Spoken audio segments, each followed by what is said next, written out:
नमस्कार साथियों। आज मैं आपके बीच में एक आम कर्मचारी के तौर पे, एक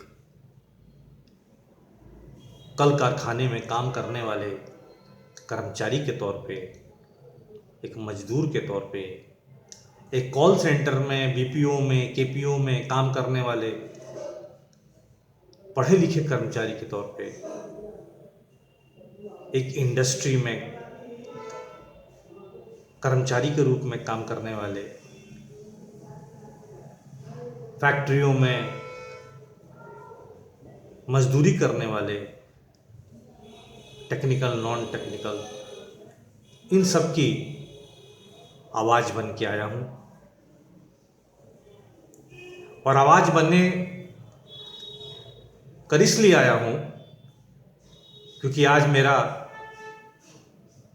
जीवन खतरे में है, आज मेरी तनख्वाह खतरे में है, आज मेरी नौकरी खतरे में है, आज मेरे परिवार का भविष्य खतरे में है, आज मेरे बूढ़े बाप का भविष्य खतरे में है, आज मेरे बच्चों के भविष्य खतरे में है। क्योंकि सरकार ने जो लेबर लॉ में परिवर्तन किया है, सरकार ने जो 8 घंटे के मजदूरी को बढ़ा के 12 घंटे की है, सरकार ने जो हमारे भविष्य को अनिश्चित कर दिया है, इसलिए मैं बहुत पीड़ित, दुखी और परेशान होकर आपके बीच में आया हूँ। जिस 8 घंटे के लिए लड़ाई पूरे दुनिया में लड़ी गई, शिकागो में हजारों मजदूरों ने अपना शहादत दिया, आज भारत के इस प्रधानमंत्री और गृह मंत्री ने इस देश को एक तरफ जहां भुखमरी के कगार पर पहुंचा दिया, वहीं पंजीपतियों के हाथ में बिक गया है, कारोबारियों के हाथ में बिक गया है, व्यापारियों के हाथ में बिक गया है, इंडस्ट्रियलिस्ट के हाथ में बिक गया है। आप देख लीजिए, जहां न्यूनतम जो वेतन होना चाहिए, आज़ादी के 75 साल बाद भी न्यूनतम वेतन भारत के कोने कोने में आज तक नहीं हुआ, आज तक उसको लागू नहीं कराया गया था। जो ट्रेड यूनियनें हैं, सेंट्रल ट्रेड यूनियन, चाहे वो एटक हो, सीटू हो, इंटक हो, ये सभी ट्रेड यूनियन इसलिए बनी कि हमारे जैसे कर्मचारियों के, मजदूरों के आवाज़ को बुलंद करेंगी और हमारे भविष्य, हमारे परिवार के भविष्य को लेके मैनेजमेंट से बात करेंगी।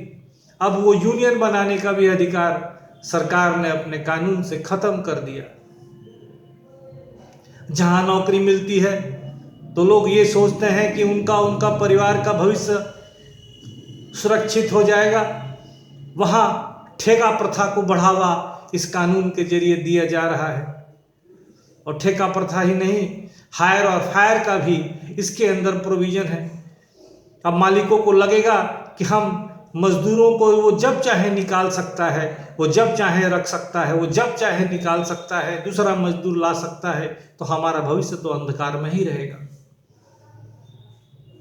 सरकार के इस 4 कोड को समाप्त करने की आवश्यकता है, क्योंकि वो भविष्य नहीं सुनिश्चित करता, वो तो मौत का खंडार है।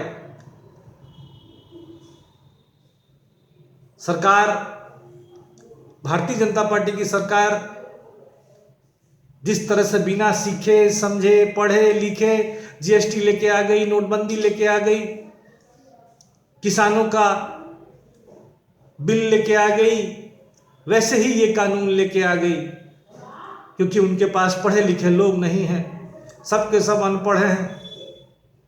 लेकिन जरा सोचिए, इस देश के लोग कि 150 करोड़ हिंदुस्तानियों में कितने लोग नौकरी चाकरी करने वाले होंगे, चाहे वो सरकार में हो या गैर सरकार में हो, चाहे राज्य सरकार में हो, चाहे केंद्र सरकार में हो। चाहे प्राइवेट में हो या अर्थ प्राइवेट में हो या अर्थ सरकार में हो या ठेके पे हो, इन सब का रेगुलेशन, इनका सबका रेगुलेटरी बिल एक ही था, वो है हमारा लेबर कानून। भारत का लेबर कानून जो भारत के लेबरों की सुरक्षा करता है, उनकी गारंटी देता है, उनके परिवार की सुरक्षा करता है। लेकिन उनकी सुरक्षा को भी भारतीय जनता पार्टी ने छिन्न भिन्न करके उसको गायब कर दिया। आज सड़कों पे उतरने पे मजबूर कर दिया कर्मचारियों को, मजदूरों को। जहां एक तरफ किसानों को इन्होंने अत्याचार किया, इन्होंने कर्मचारियों पे भी वही चीजें लागू कर दी। धर्म के आड़ में अधर्म का काम हो रहा है, पूरा देश चुप बैठा है, पूरा चुप देश बैठा है, क्या मुंह से आवाज नहीं निकल रही है। ऐसी परिस्थितियां उत्पन्न हो रही हैं भारत में। आप देख लीजिए, हमारे इस वेशभूषा को देखिए, पहचानिए। ये एक आम कर्मचारी, एक मजदूर, एक किसान, एक वर्क करने वाला, फैक्ट्री में, कल कारखानों में काम करने वाला, कम ज़्यादा पढ़ा लिखा, स्किल्ड नॉन स्किल्ड, इसी वेशभूषा में अपनी जीवन काट देता है, ये सोचकर कि सरकार की लेबर कानून से उसकी सुरक्षा होगी, उसका परिवार सुरक्षित रहेगा, उसके बूढ़े माँ बाप सुरक्षित रहेंगे। लेकिन जब उसकी नौकरी ही सुरक्षित नहीं रहेगी तो वो उसका परिवार कहाँ से सुरक्षित रहेगा। उससे उसका असर तो अब प्रोविडेंट फंड पर भी पड़ेगा, ग्रेचुटी पे भी पड़ेगा, रिटायरमेंट के स्कीम पे पड़ेगा, पेंशन सरकार ने पहले ही छीन लिया है।